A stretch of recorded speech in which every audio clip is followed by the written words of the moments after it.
ಧಾರ್ಮಿಕ ಶ್ರದ್ಧಾ ಕೇಂದ್ರಗಳಲ್ಲಿ ಮತ್ತು ಮೆರವಣಿಗೆಗೆ ಧ್ವನಿವರ್ಧಕ ಬಳಸುವ ವಿಚಾರವಾಗಿ ಹಾಗೂ ಧ್ವನಿವರ್ಧಕ ಶಬ್ದ ಮಿತಿ ಪಾಲನೆಯ ಕುರಿತು ಪುತ್ತೂರು ನಗರ ಪೊಲೀಸ್ ಠಾಣೆಯಲ್ಲಿ ಠಾಣಾ ವ್ಯಾಪ್ತಿಯ ದೇವಸ್ಥಾನ, ಭಜನಾ ಮಂದಿರ, ಮಸೀದಿಗಳ ಸಹಿತ ಧಾರ್ಮಿಕ ಶ್ರದ್ಧಾ ಕೇಂದ್ರಗಳ ಧಾರ್ಮಿಕ ಪ್ರಮುಖರ ಸಭೆಯು ನಗರ ಪೊಲೀಸ್ ಠಾಣೆ ಬಳಿಯ ಸಂಚಾರ ಪೊಲೀಸ್ ಠಾಣೆಯಲ್ಲಿ ನಡೆಯಿತು.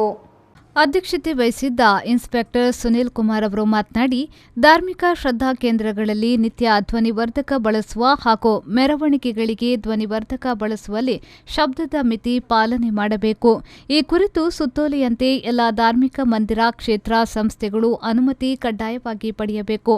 ಬೆಳಿಗ್ಗೆ ಗಂಟೆ 6ರಿಂದ ರಾತ್ರಿ 10ರ ತನಕ ಮಾತ್ರ ಧ್ವನಿವರ್ಧಕ ಬಳಸಲು ಅವಕಾಶವಿದೆ.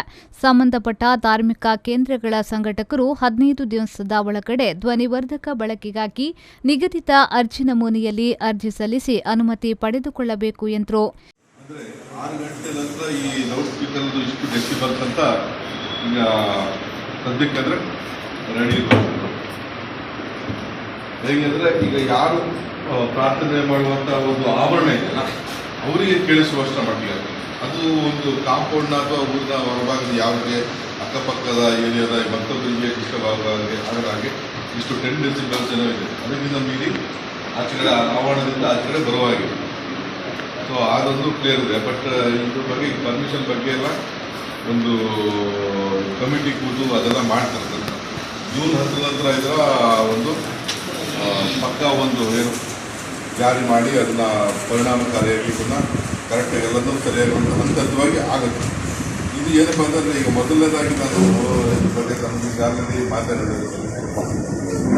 ನಾನು ಮತ್ತೊಮ್ಮೆ ಏನು ಹೇಳಲಿಕ್ಕೆ ಇಷ್ಟಪಡ್ತಂದರೆ, ಈ ಏನು ಈ ಕಾನೂನು ಜಾರಿಗೆ ತಂದಿದೆ the central government noise pollution regulation control rule 2000 ಇಸ್ವಿಯಲ್ಲೇ ಆಗಿದೆ. ಅಂದರೆ 22 ವರ್ಷಗಳಾಗಿದೆ.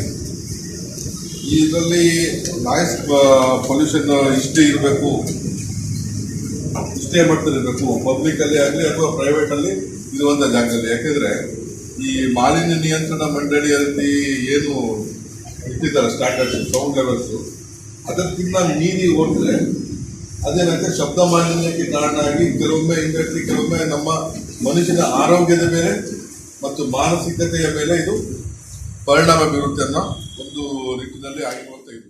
ಈ ಸಂದರ್ಭದಲ್ಲಿ ಧಾರ್ಮಿಕ ಮಂದಿರ, ಮಸೀದಿಗೆ ಸಂಬಂಧಿಸಿ ಬಂದ 50ಕ್ಕೂ ಮಿಕ್ಕಿದ ಮುಖಂಡರು ಮಾಹಿತಿಯನ್ನ ಪಡೆದರು. ಎಸ್ಐ ನಸ್ರಿನಾಥ್ ಹಾಜ್ ಮತ್ತು ಸಿಬ್ಬಂದಿಗಳು ಹಾಜರಿದ್ದರು.